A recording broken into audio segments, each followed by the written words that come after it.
Hey there, believers. Got a good show for you today. Those of you who are on Instagram will be as excited as I am about this one. Today, I'm bringing on Strangeology to talk about, their experiences and what got them into the world of cryptids and paranormal stuff. So just hang on there with me, and we'll get right into it. All right. Well, what I usually do, Jeff, like we talked about, I'll kind of let you have the show, man. I'll just let you introduce yourself, talk about whatever you want to.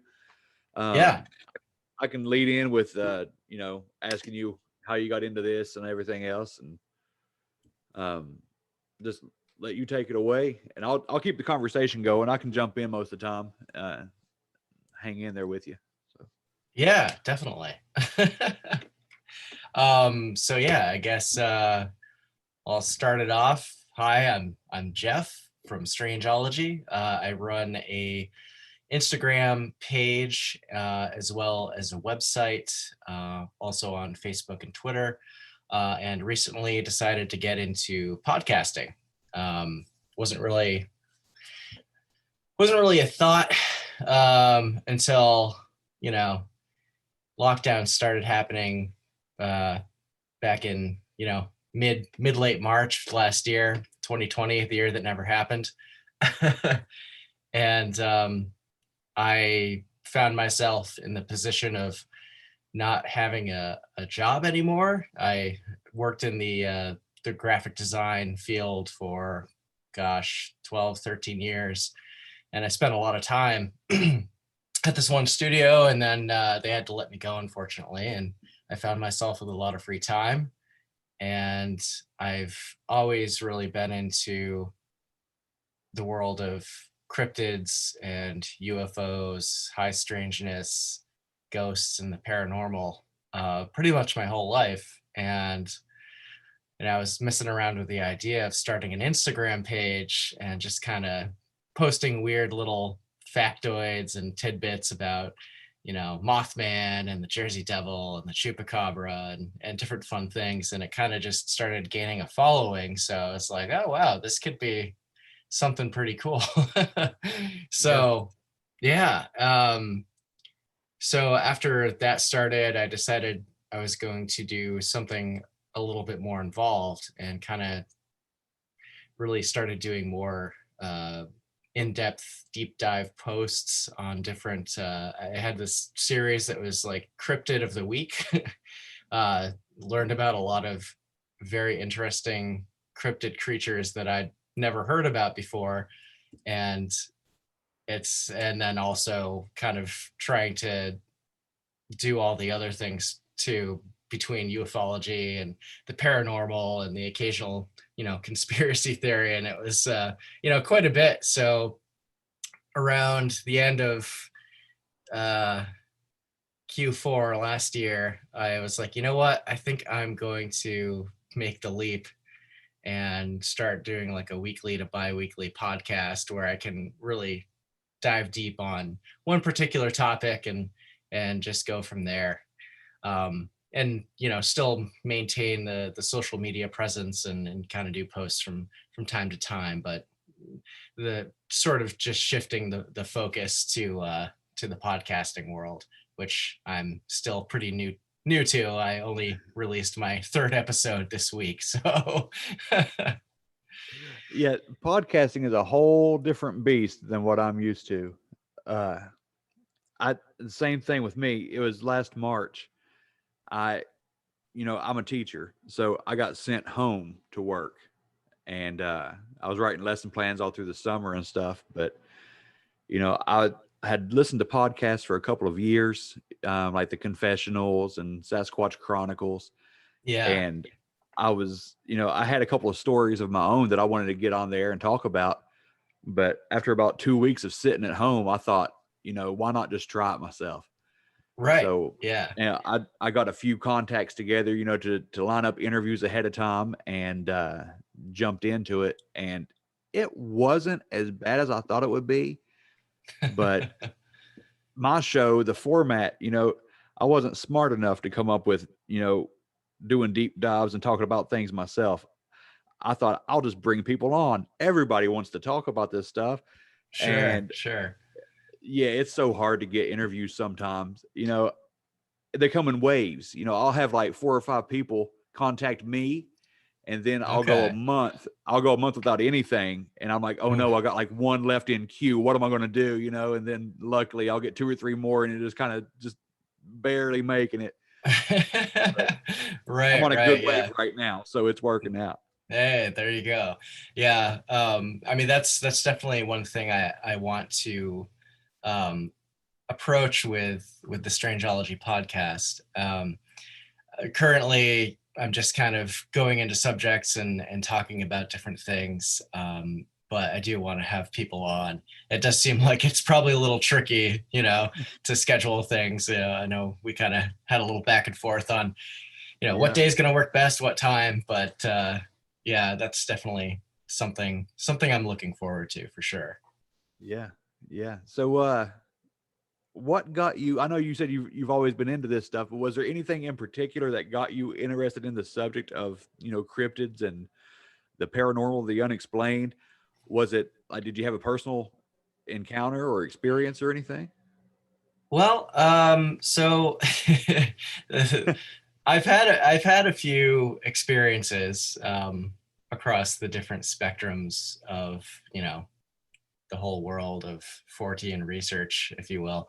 Um, when I was a little kid, I remember always tuning into shows like Sightings and In Search of on like Discovery Channel and TLC and the Sci-Fi Channel. Just I'd always eat up whatever Bigfoot special or Loch Ness Monster special was coming on, um, and UFOs as well. I remember. I'm not sure if you ever watched it was like a mockumentary um, of an alien abduction that was like, I believe it was called Incident at Lake County, and it was based on something called the McPherson tape, where this family is having Thanksgiving and they live on a farm, and then the power goes out and one of the sons has a videotape recorder. It's really like Blair Witch-esque style, I think. It came out like a year before Blair Witch, and they aired it on oh gosh, what was the channel? Like WPN or something like that.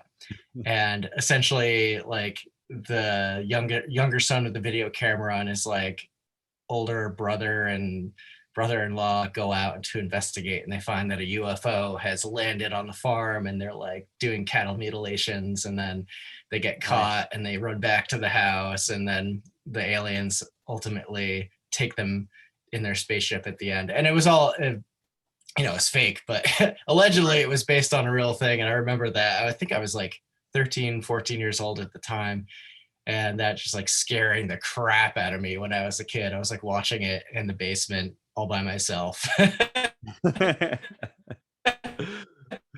Your imagination's running wild at that point. But to also kind of go back to when I was a kid, even being younger than that, I have memories of being that one kid that would always go to the section in the school library that was like, they had Bigfoot books and UFO books, and I'd always just kind of pull them out and just check them out and read them whenever class time turned into library time and they were encouraging us to read. So Right.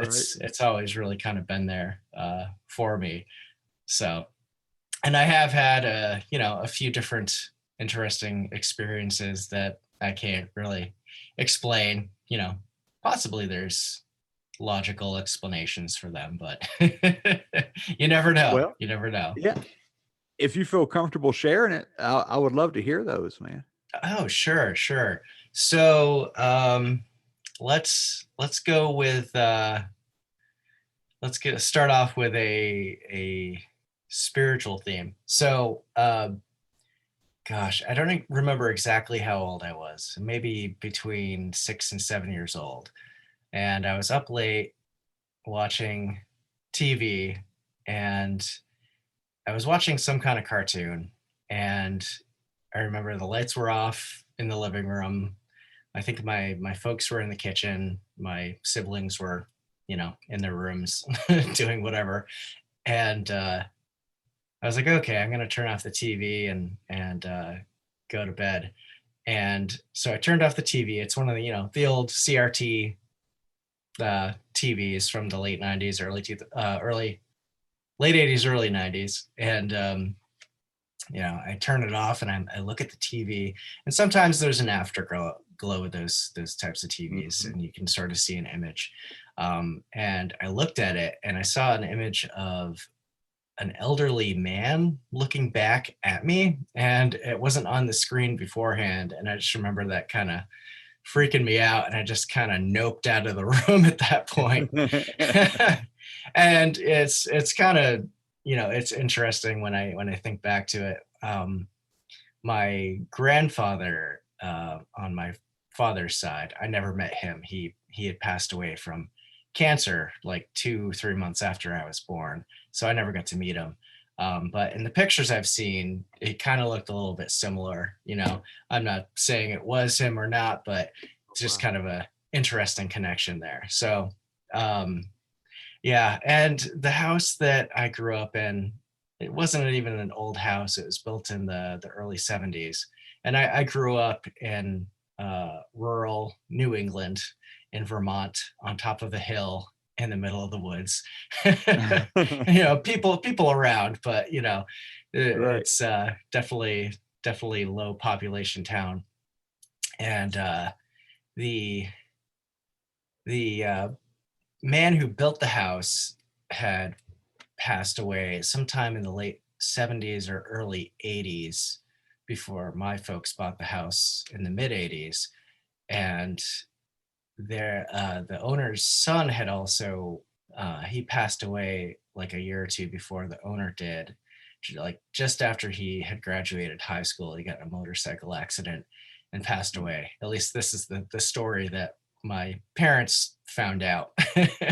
Right. um, and there were some interesting happenings in the house when I grew up. Sometimes you'd feel like there was someone kind of looking over your shoulder when you're walking down the hallway. My parents had interesting, uh, you know, stories of waking up in the middle of their night and their bed was kind of shaking a little bit and the room would get cold. Wow. And yeah, those incidents stopped. I never had any of that kind of stuff happen, thankfully, because that would have been Yeah. pretty traumatizing. But my dad told me that one time, or the last time he had anything happen to him, he actually called out the name of the son and said, "I don't want to play anymore. I'm done with this." And everything kind of stopped after then. So, that was kind of definitely some interesting stuff. And even Yeah. before that, just remembering there was one night where in the living room there was a fireplace with a mantle, and my parents had this portrait up there above the fireplace mantle for years.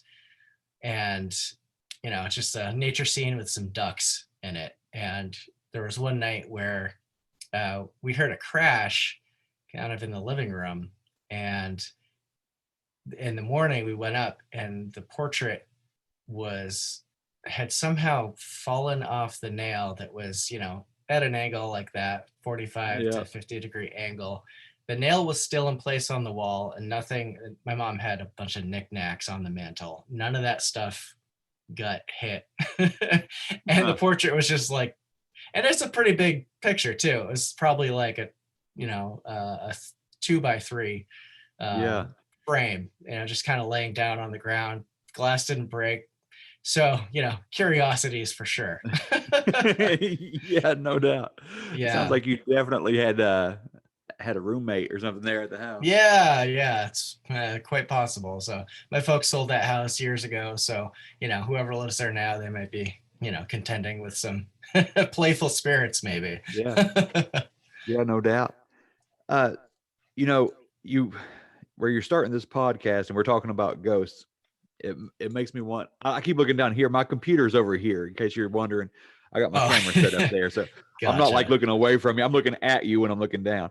But it makes me want to tell you, since I started this podcast, I've always been a believer, and the house we bought this house about a year and a half ago, and we had a couple of weird things happen when we first got here. Hmm. But since I started this show, everybody in the house has seen something or had something weird happen. And Mm. I've I'm not saying it's related, but I've had 3 or 4 um interviews with people that had pretty strong encounters with the paranormal, or whatever kind of activity you want to call it. Yeah. And uh I had all kinds of technical problems with my equipment. I've had to go to a Bluetooth speaker because the speakers in my brand new laptop just suddenly disappeared. Like, not even uninstalled, they're just gone. You can't Wow. find them on there. Just all kinds of weird stuff. But Yeah. it's since we talked about these things, and it seemed like with each person, when they would get into a certain entity that they really wanted to talk about, uh, I'd get dropped calls. I have an EVP on Hmm. one of my more recent episodes. There's like No. some kind of strange voice on there. And Wow. but yeah, like the kids, my wife, me, all of us, we've started to see things out of the corner of our eye, or I hear the on my nightstand, I hear the the drawer handles wiggling.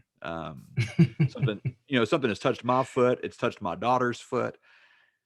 Just weird stuff, man. So if you start bringing guests on, Yeah. I don't know how you feel about it, but you might want to screen them a little bit. Yeah, true, true. Yeah, there's the interesting concept that when you start looking into the phenomenon of high strangeness, it starts looking back at you in curious Yes. ways. Yeah. Yes. And you mentioned that you had only moved into your home like a year and a half ago or Yep. so. Yeah. I've also heard of um, interesting, paranormal activity can happen to spaces that are in flux. So Yes. when an old family moves out, new family moves in, there's some kind of residual energy that kind of makes itself known from time to time. Yeah. Um, And so see, that's what I thought we were dealing with when I first got here, because the yeah. house had sat empty for like 2 years. Oh wow. Um, and this house was built in the 70s. It's not too old. Um, Hmm. but it went up for sale, and they were like, there's some negotiations, I guess, between the time we bought it and the last people had it. But when we got here, we had been settled in for a couple of weeks, and in our attic of all places, just like any scary movie, in our attic above the living room, it sounded like 2 raccoons fist fighting or something. And I thought, oh no, there might be a hole up there. I need to go check it Yeah. out. And Uh, but when all that noise and stuff happens, it's not that, hey, what's that? It's that, oh no, something don't feel right kind of feeling. You know what I mean? Yeah, yeah. it's a different kind of feeling. But my wife convinced me to go upstairs, and I went up and I got in the attic, and there is nothing out of place. It looks Yep. perfectly normal, you know. Oh boy. Uh, and I was like, yeah, of course, of Yeah. course. Yeah. But it hasn't been anything bad yet. I have uh, picked up the habit of using sage when I get Yep. into certain phone calls.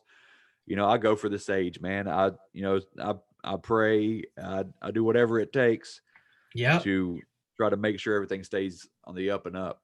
Yeah, exactly. Setting your intention is certainly an important aspect when dealing with the paranormal. A Yeah.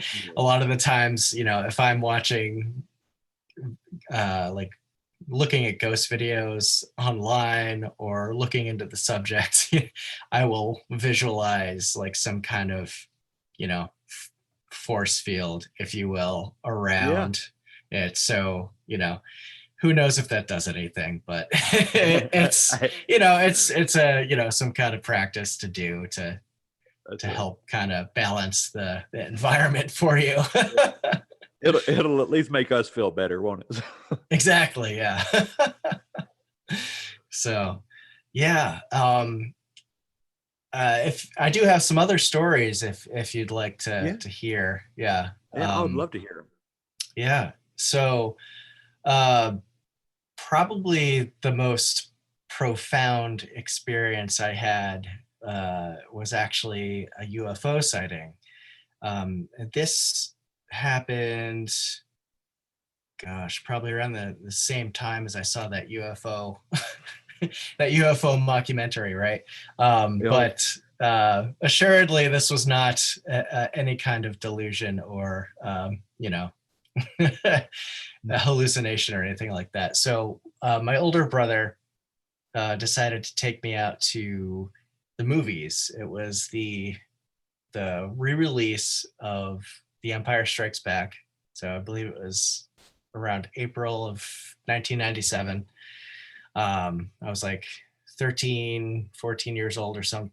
And we got out of the movie theater around 9 o'clock, and we were driving home, kind of taking a back way home versus the highway. My brother loved doing that.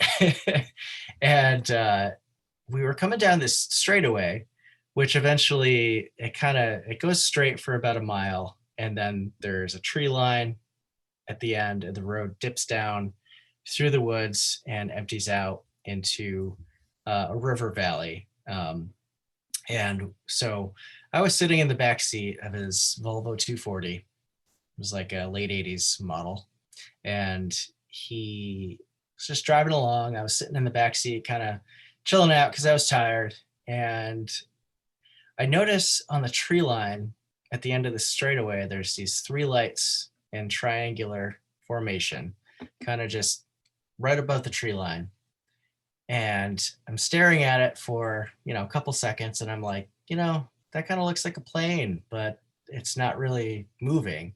And there is an airport nearby to where we were, a few miles out, but it wasn't really in the flight path of where planes take off and land. They usually kind of follow perpendicular to where this was, and also closer to the interstate highway that passes through.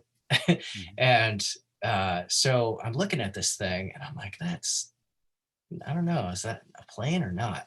So I roll down the window, and sure enough, the lights are still hovering there in the sky. And it's just kind of becoming more and more clear that, like, oh shit, this isn't a plane.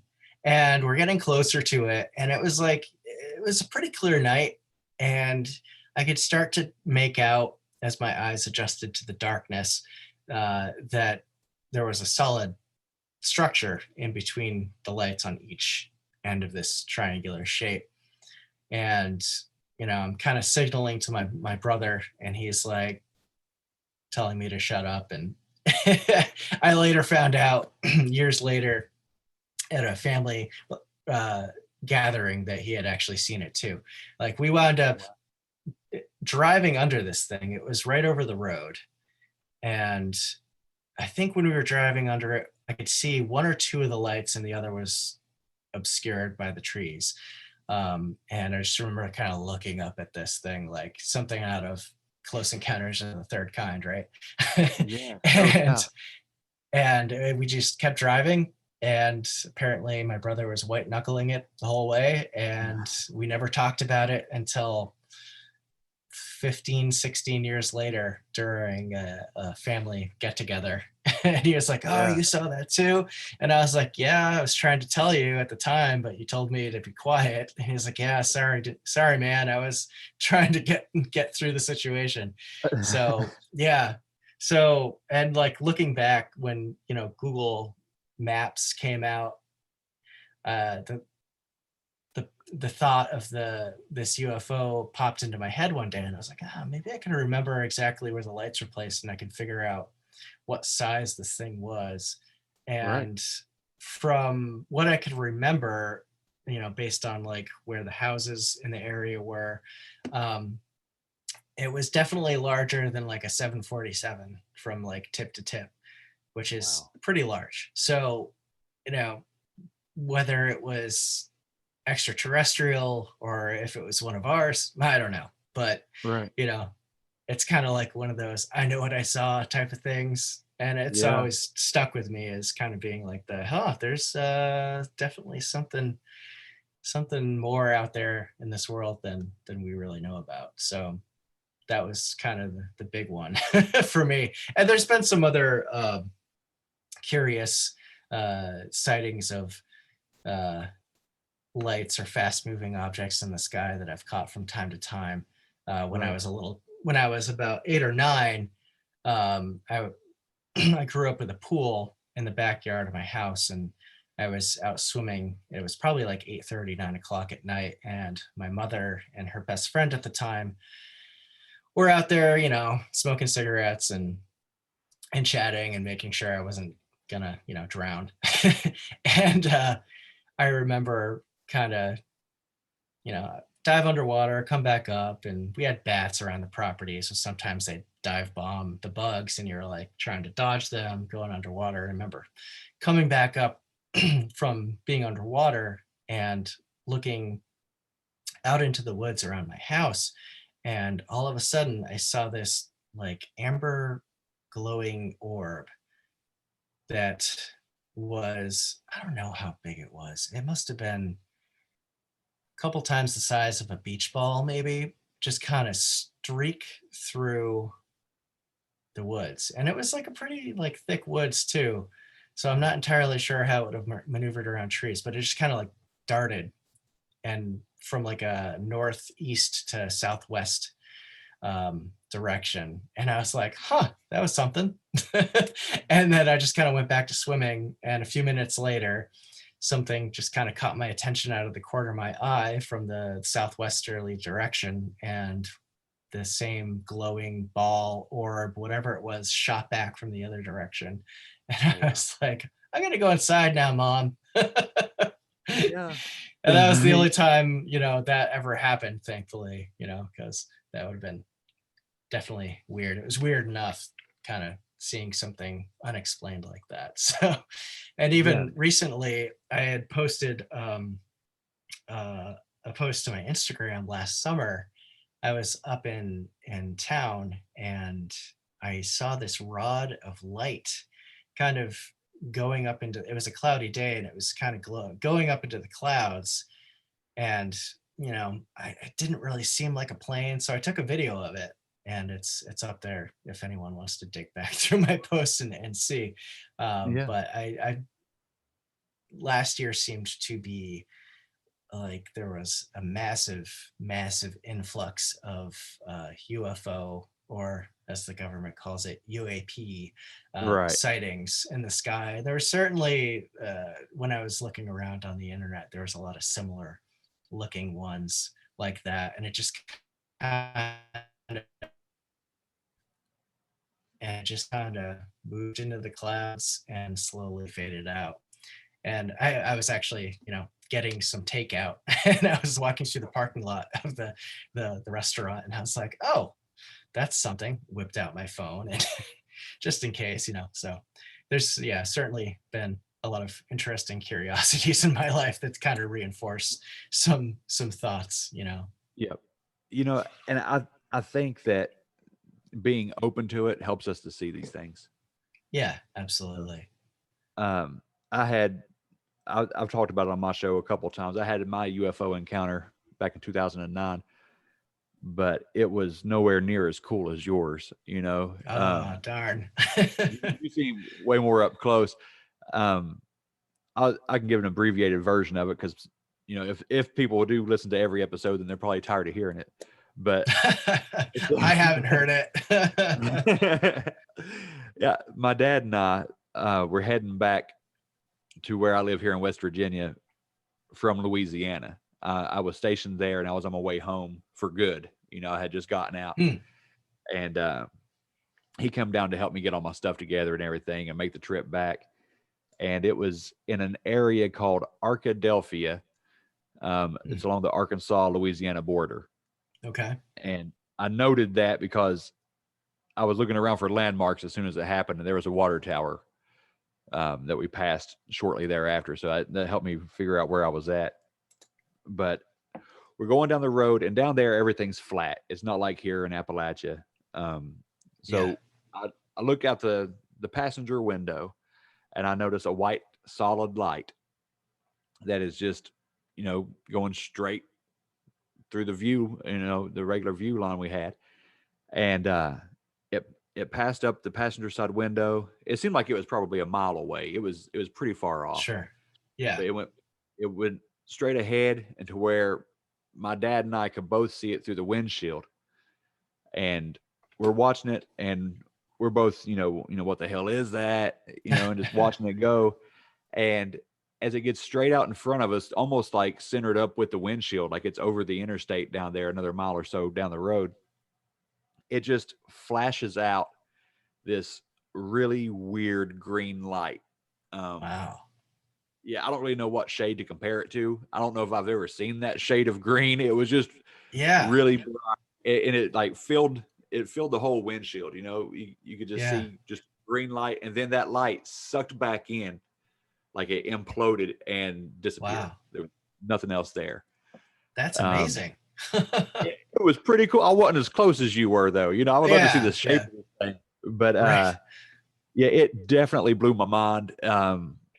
Especially, I had worked with jets for the last 6 years, and there is nothing we have that does that. I'll just say Yeah. it. Yeah. We don't have anything like Yeah. that I know of. Um, Right. Yeah. it, That's it was always a also, yeah, gosh. it was It's it was a good experience. yeah, for sure. And yeah, that's I don't really have words for that, but it's that's quite something. And especially coming from, someone who served and is familiar with the aviation technology that is at least known Right. by the public. Yeah. That's not something we have. And That's pretty of wild. all people to see it with, I saw it with my dad, and he's come on my show a few times. He's talking about his experiences and stuff. But my Very dad, cool. he was in the Air Force back in the 70s, and he actually got assigned with the NSA in Maryland, Hmm. and he worked with them for a few years, and those stories are great. Interesting. But nobody hardly believes what he has to say, and I've Sure. always been into this. People are always trying to trick me about ghosts or Bigfoot or whatever else. So when I see it, it's that much harder for somebody else to believe me. And now I Right. got this Right. show, so I'm like, you know what? Kiss my ass. I want to talk about it anyway. Exactly. Yeah. Who cares? That's right. I know what I Yeah. saw. So that classic Yep. line. Right. Uh, Exactly. well, Jeff, what do you think these aliens or these lights, these UAPs, what do you think these are? Do you think that they are of this earth, or what's your whole alien Well, theory? I mean, I can't say for certain one way or the other. I think that, you know, there's always the explanation that, oh, it's swamp gas or a weather balloon. And sure, there's people that don't know uh, things that operate in the sky, like Chinese lanterns, drones, military flares. There's certainly a lot of stuff up there that is ours and can be explained, but there's what, something like less than 5% of documented sightings are unexplained. There's something else going on, and whether or not it's, it could be, some of it could be reverse engineered or experimental technology. Right. I feel that the universe is so unbelievably ancient and vast, and not to mention, other dimensions, universes, etc., Right. that are being explored and more widely believed by the scientific community that, there's other intelligences out there. Yeah. I do believe that with 100% certainty that there's something else out there. And there's a lot of interesting theories. There's the humans are in a zoo and this is all an alien experiment theory. There's the interdimensional theory. There's the ultra terrestrial. We're sharing this planet with another intelligence that either lives, in the hollow earth or under the ocean. So, as to what these are, I think it's a combination of, off-world vehicles versus of non-terrestrial origin versus, some of our stuff. And it's, hard to say which is which.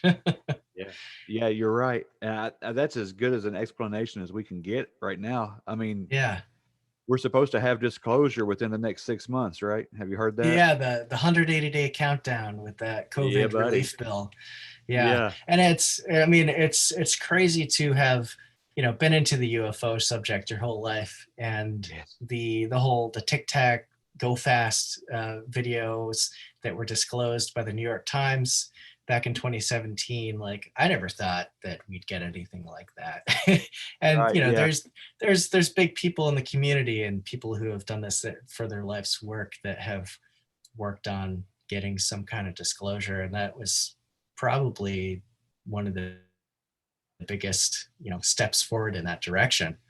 At least in my lifetime. And so but I also remember there was that recent report, and I can't remember where exactly it first came out, but it was the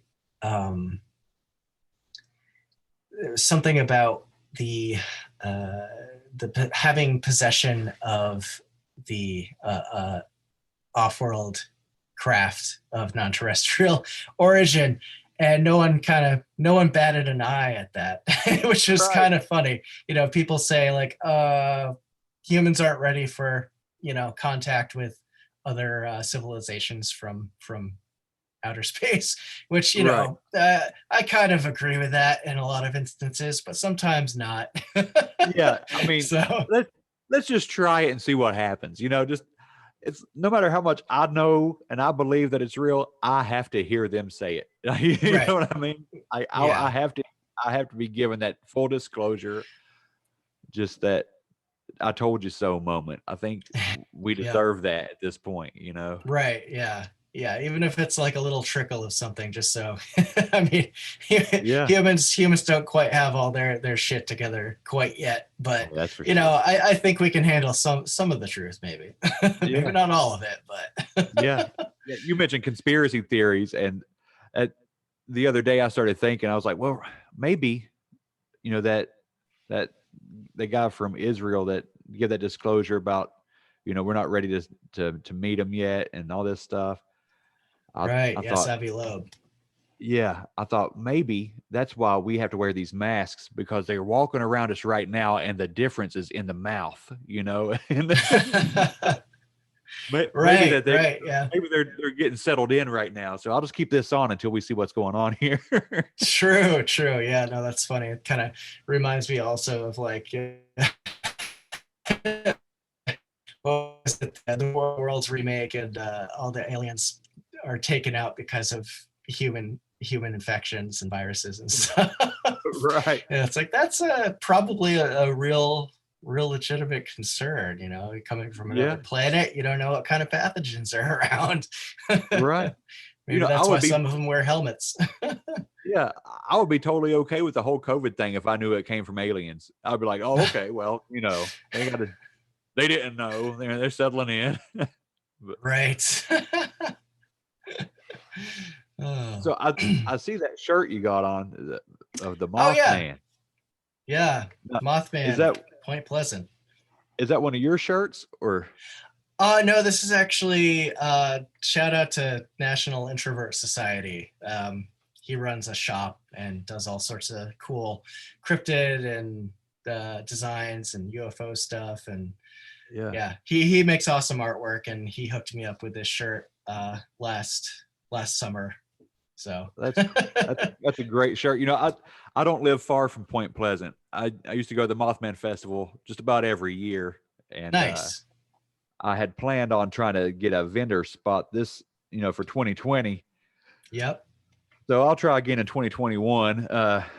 Have you made it down to Mothman?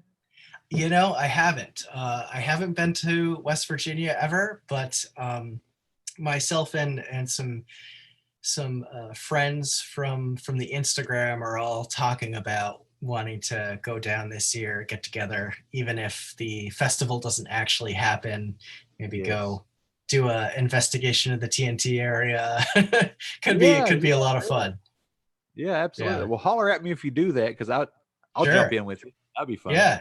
I actually a couple years ago I went on a southwestern road trip with my partner, and we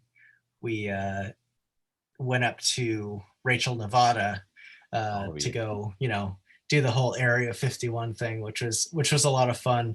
We it was interesting when you're coming up on the extraterrestrial highway, as they call it, just long desert roads, and you come up over this mountain pass, and all the radio stations are jammed, and you can just hear this kind of like weird beeping code that's going on. And I was like, oh man, I hope we get to see a UFO or something weird. The only thing we saw was F-16s doing some crazy maneuvers up in the sky, which that's something. And we made it to Rachel. We went to the little alien, got some souvenirs, and we saw some of the, I think it was far away, but we went to one of the roads near the black mailbox, and we could see, the dust plume coming from one of the buses that goes to and from the base.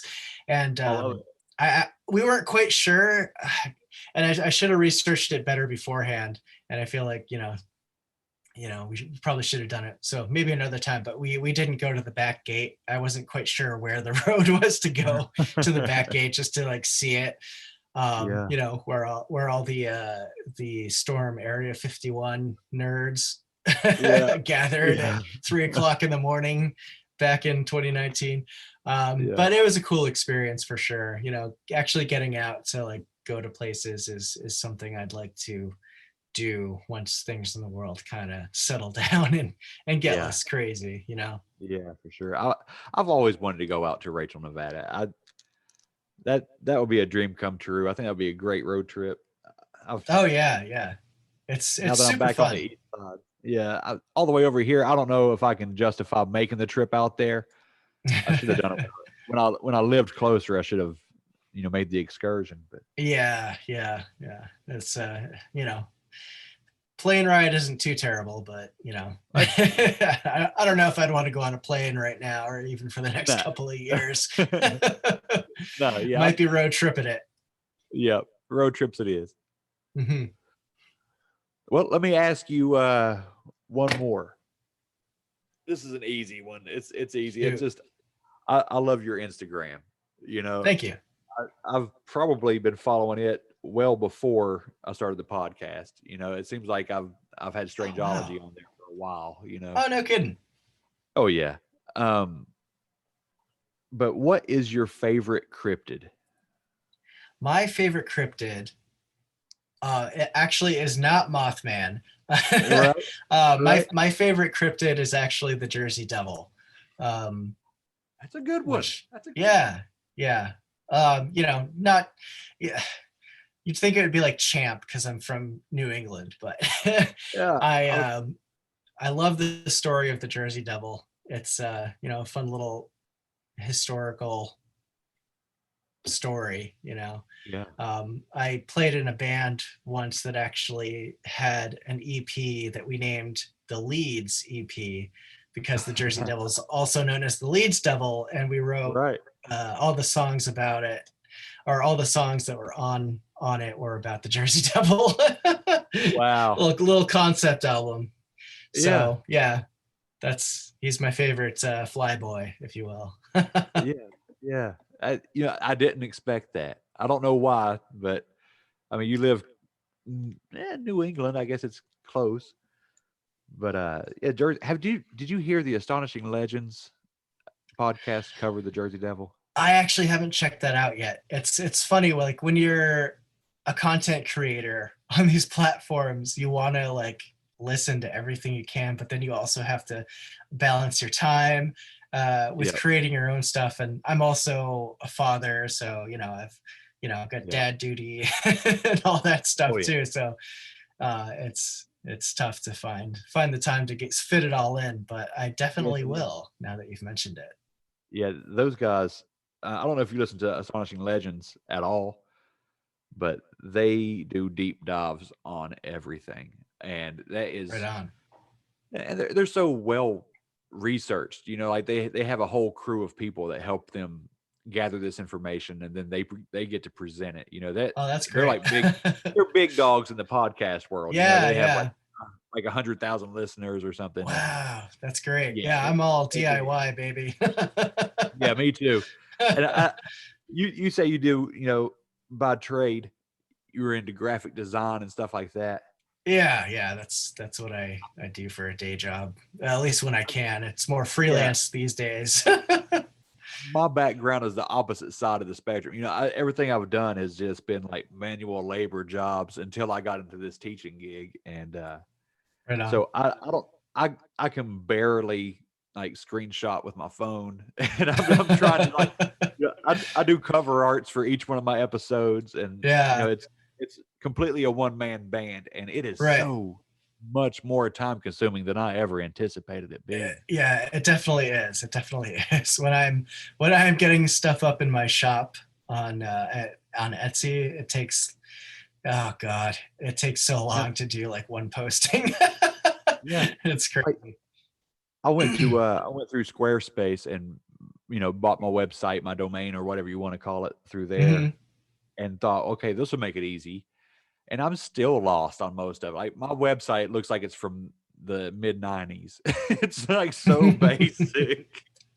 It can certainly be hard to navigate that stuff if you don't have a background in the arts. But Yeah. if you never Well, ever that's need any help, let me know. will do. But that's what drew me to you.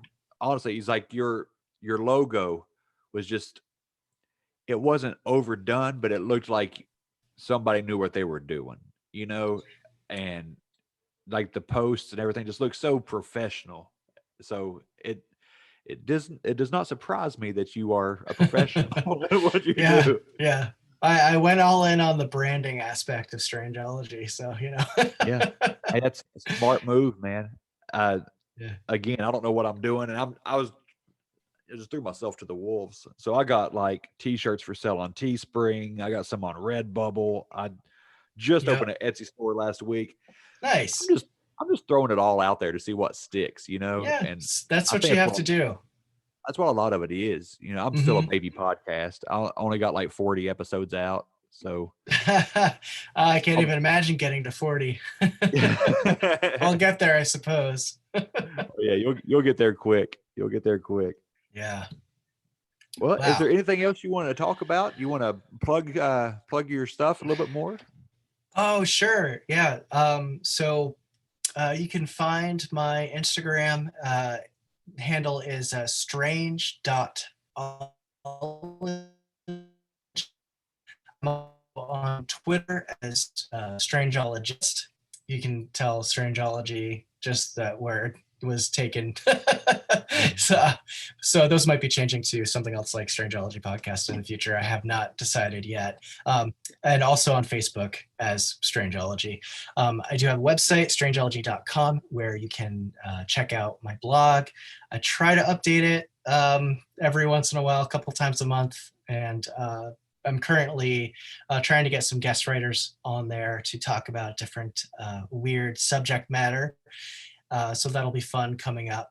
And I do have a newsletter that I send out occasionally with discount codes to my Etsy shop, which you can find at strangeology.etsy.com, where I have my main deal with my merch right now, at least for the past almost year since I've been doing this, is the Home State Cryptids collection, which is kind of just finding out the most popular cryptids for each state in America and coming up with a graphic for that, just kind of like a home state pride type of thing. And I do have some other fun designs like, Fresno Nightcrawler and a lot of Mothman stuff actually. Excellent. Yeah, so that's pretty much it for all the socials and the website. You can find the Strangeology Podcast pretty much anywhere you can listen to podcasts, Spotify, Apple, Google, Stitcher, etc. Yeah, that's my spiel. All right, man. Well, Jeff, I appreciate having you on. And yeah, Bo, thanks for inviting me on. This has been a lot of fun. Yeah, I really appreciate it, man. And I'll talk to you later. All right, you take care. All right, brother.